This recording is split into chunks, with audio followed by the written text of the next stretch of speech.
In today's world of social media, mobile phone tracking, and constant surveillance footage, it seems bizarre that somebody can just disappear, never to be seen again. It's even more strange when that person is a celebrity. From politicians to authors to sports stars, there have been dozens of celebrity disappearances in the last few decades. Join Voices in Panic for today's episode, as we examine 3 such cases of famous people who mysteriously disappeared. Harold Holt. In 1966, Harold Holt became Australia's 17th Prime Minister. A politician and lawyer, he entered Parliament at the age of 27 and became a government minister at the age of 31. By all accounts, Harold was a keen outdoorsman. He had homes in numerous coastal towns, including Portsea, Victoria, and Bingle Bay, Queensland. He practiced spearfishing and enjoyed skin diving and snorkeling, noting that he found air tanks to be burdensome. His friends describe Harold as having incredible powers of endurance underwater, and he reportedly would see how long he could hold his breath during parliamentary debates just for his own entertainment. While he was able to tread water for long periods of time, he was reportedly not a strong surface swimmer. He had been repeatedly warned by friends and colleagues about the dangers of his hobby. Concern for him increased on May 20th, 1967, when he had a close call while diving at a beach near Point Nepean in Victoria. During a swim, he became distressed and called for help. He was fortunately rescued by his diving companions, and though he remained conscious, he reportedly turned purple and vomited seawater. Harold later claimed that a leaking snorkel was responsible for the event. Though Harold was in good health at the time of his disappearance, it has been observed that he had a family history of premature death. His father died aged 59 and his brother aged 57. In September 1967, just a few months before he went missing, Harold began receiving treatment for a shoulder injury which dated back to his youth. He had injured himself in a sporting match as a young man, and the injury had recently become painful again. He was subsequently prescribed painkillers and twice-weekly physiotherapy. His doctor advised him to cut back on swimming and tennis to avoid overexerting himself. On Sunday, December 17th, 1967, at around 11:15 a.m., Harold and 4 friends set out for Point Nepean. They hoped to catch a glimpse of solo circumnavigator Alec Rose, who was supposed to pass through the Rip into Port Phillip Bay. The yacht, however, wasn't very visible. So between that and the extreme heat, the group didn't stay long. While driving back to Portsea, Harold suggested they stop off at a local beach for a swim so they could cool off. By all accounts, he knew the beach well and had been there on numerous different occasions. Despite the water looking rather turbulent, the group stopped by the beach and Harold headed into the water. Alan Stewart, one of his companions, headed in with him. The other 3 members of the group stayed on land as the water looked rough. Alan recalled staying close to the shore and noticing a strong undertow. Harold, meanwhile, ventured in further. He was eventually caught up in the current and dragged out to sea. He did not call for help or indicate that he was distressed, but moments later, he was gone from sight. Following the incident, the police were contacted and the Australian Defence Force was put on high alert. The search for Harold began at 1:30 p.m., but amateur divers found the water to be too rough for exploration. Helicopters, watercraft, naval diving teams, and police divers all aided in the search for Harold. But again, the difficult conditions and limited available equipment meant that no one was able to make much progress. Rescuers that day described the sea as being heavy, rolling, and noted that the waves were 6 to 8 feet high, even as the tide receded. Things didn't improve in the evening, with the rough conditions being likened to being inside a washing machine. A second search was launched just before 5 a.m. the following morning, despite poor weather conditions, including torrential rain driven by a howling gale, but was suspended after a change in tide at around 8 a.m. Another hunt the following day was hampered once more by bad weather. Ultimately, efforts to recover Harold's body were called off on January 5th, 1986. Up to 300 people were involved in the search at its peak, and no trace of the Prime Minister was found. The only thing remaining of him was the small pile of clothes he had left behind on the beach. A member of one of the naval diving teams noted, any chance of finding the Prime Minister was lost by Sunday night. Following Harold's disappearance, numerous theories emerged about what may have happened to him. Most people agree that he was lost at sea, but there is much debate about what exactly occurred. Some speculated that he simply underestimated the harshness of the conditions and became exhausted trying to keep afloat. Others theorized he suffered a heart attack. Other suggestions included that he was stung by jellyfish, attacked by a shark, or struck by driftwood. His body most likely was washed out to sea, though senior pathologist James McNamara at the time suggested to officials that his body had been trapped by kelp and eaten by sea creatures. If this is what happened to Harold, then the body would have been reduced to a skeleton in a period as short as 24 to 48 hours. There are other theories regarding Harold's disappearance. It is perhaps not unexpected that the vanishing of a politician would lead to conspiracy theories. Some believe that his death involved some sort of cover-up at the highest level of government. In 1968, the Sunday Observer published a story that claimed Harold had been killed by the CIA because he planned to pull Australian troops out of Vietnam. Similarly, there were theories that he was killed by the North Vietnamese. Over 10 years after his death in 1983, journalist Anthony Gray claimed that Harold had been a lifelong spy for the People's Republic of China, alleging that the Prime Minister faked his death to defect back to China. Other theories included that Harold took his own life, or faked his death to be with a lover. Both of these theories have been rejected by his family members, as well as colleagues and friends, as has the notion that Harold was a Chinese spy. Joe Pichler. Born on Valentine's Day 1987 in Bremerton, Washington, Joseph David Wolfgang Pichler began his acting career when he was just 4 years old.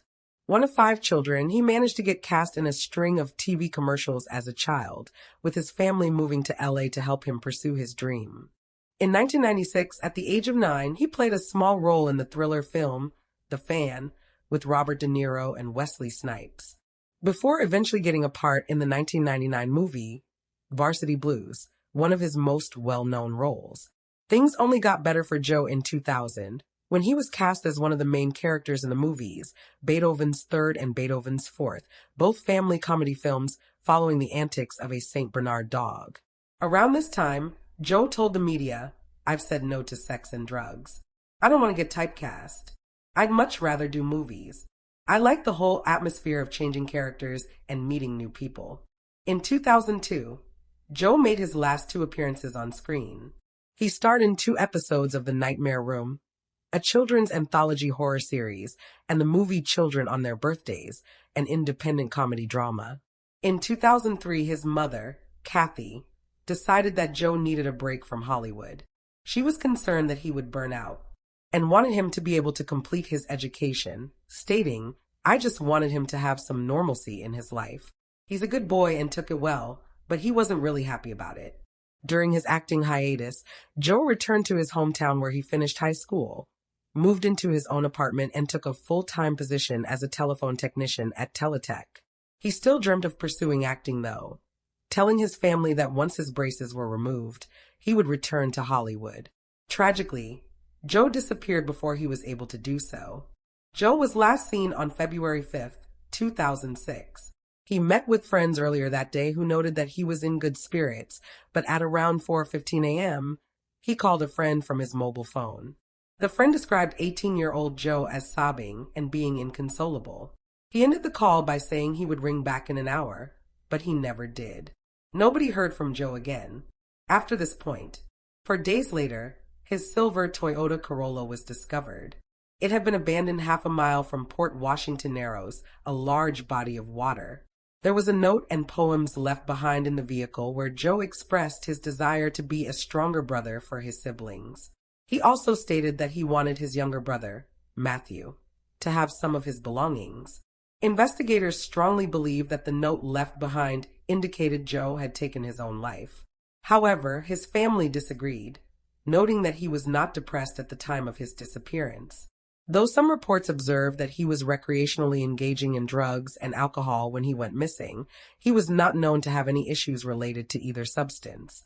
His sister, Shauna, told Kitsap's son, "He's probably too embarrassed to come home. In the worst-case scenario, if anything, it's foul play but not suicide." One brother added, "He left that note saying he wanted to start over." His mother also stated that Joe had left the door to his apartment unlocked and the lights on, which was unusual. She also alleged that someone had broken into his home, claiming that some of her son's most valuable Magic the Gathering cards had been taken. Kathy would later claim that the police investigated no other avenues, staunch in their belief that Joe had taken his own life. She said one police detective told her, "Don't know how to say this to you without sounding really bad. But basically, I think your son's dead and it could take months for him to show up in the water." Despite mass searches for any sign of Joe or his body, he has never been found. His wallets and car keys were missing from the scene where his vehicle was located. 18-year-old Joe Pichler was last seen on January 5, 2006 in Bremerton, Washington. He is described as a white male with light brown hair and green or hazel eyes. He still had braces on his upper teeth, but his lower set had been removed at the time. He is 6'2" and weighed 170 pounds when he was last seen. Joe also had a Star Wars Rebel Alliance logo tattoo on his right forearm and a small scar across the bridge of his nose. When Joe was last seen, he was possibly wearing a brown t-shirt and jeans and a white metal watch on his left wrist. He may have been depressed at the time of his disappearance, and he normally carries an inhaler for his allergies, but did not have it with him at the time of his disappearance. He is allergic to dust mites, cats, dogs, and birds, among many other things. He uses the nicknames Joe and Josie. If Joe is still alive, he will be 37 years old. If you have any information about his case, can contact the Bremerton Police Department. Harris, born May 19, 1977 in Los Angeles, California, Rico Harris was the oldest of 4 children. His father, Henry Harris, was a former star forward for Idaho State who had been playing semi-professionally in LA. And it wasn't long before Rico began showing his own impressive athletic abilities. During Rico's teen years and early 20s, he became known for his NBA-level potential. He attended Temple City High School at the age of 17, where he is credited with turning around the school's basketball team, putting them on the map, and drawing in university scouts. The Press-Telegram, a newspaper published in Long Beach, noted that he was one of the best high school players in the Western United States during the 1994 to 1995 season. Rico's university career, though, wasn't so successful. He bounced between universities for various reasons. He failed a specific class, making him ineligible to attend one school. He was arrested on charge of unlawful imprisonment at one point, and he eventually began drinking and partying. Los Angeles City College teammates, though, noted that his skill in the game was never affected, with one noting he probably didn't get no sleep and was up all night. Then he dropped like 35 points that game. Still, he'd later be described as a disruptive influence, and he was at one point suspended for 6 games. Rico continued to drink. He became socially isolated, and his long-term girlfriend left him. Though recruiters continued to approach him, he didn't respond. He believed they were only interested in his basketball skills and not his personal development. In the spring of 2000, he joined the Harlem Globetrotters, which seemed to be a perfect fit for him.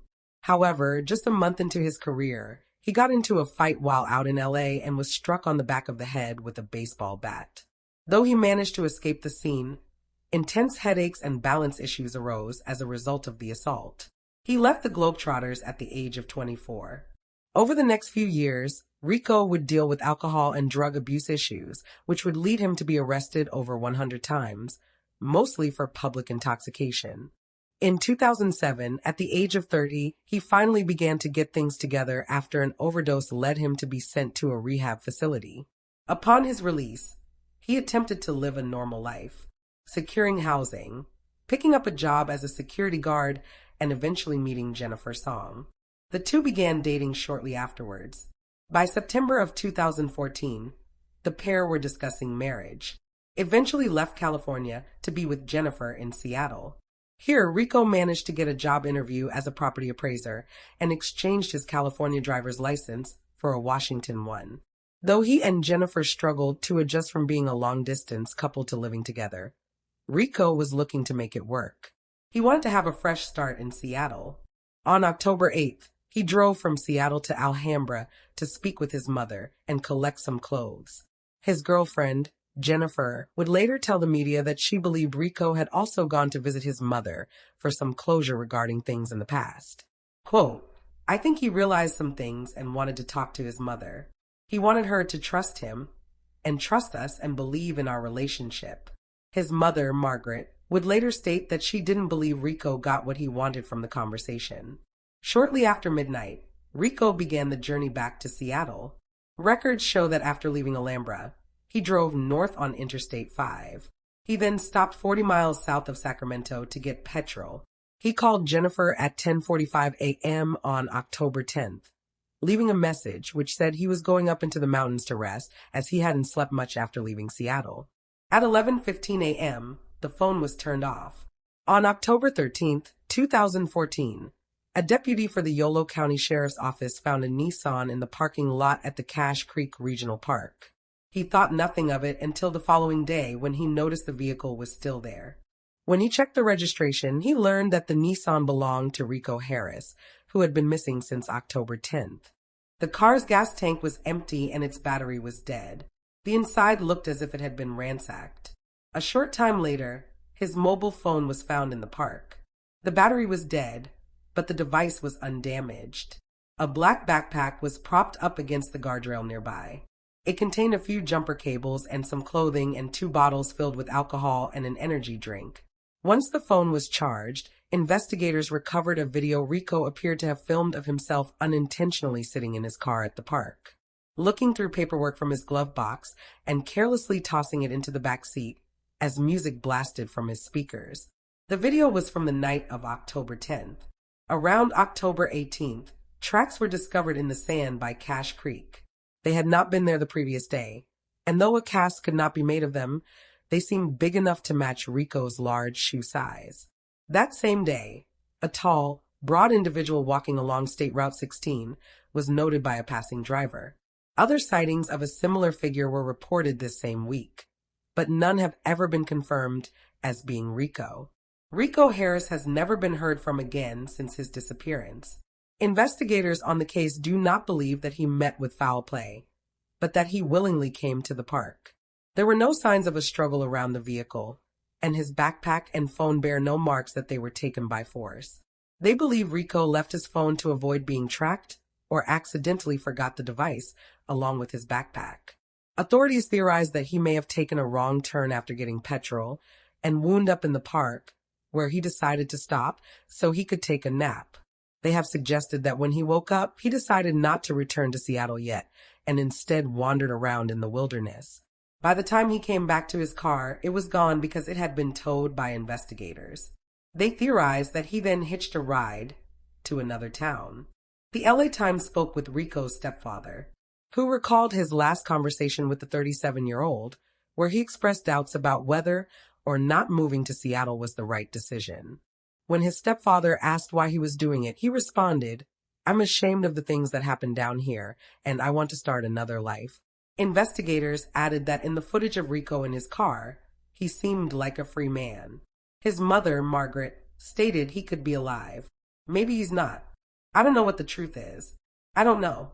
People don't just vanish. She added, something sinister is lurking in that part of California. Rico, you are not forgotten ever. I am not giving up on finding my son.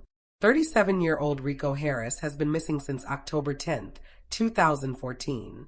He is described as an African-American male with short dark hair and brown eyes. He is 6'9" and weighed 280 pounds at the time of his disappearance. If you have information on Rico's disappearance, you can call the Yolo County Tip Hotline, and there you have the facts. Please leave a comment down below with your own theories and speculations, and remember to like this video and subscribe to support the channel. Thank you for watching. Stay alert, stay safe, and I'll see you next time.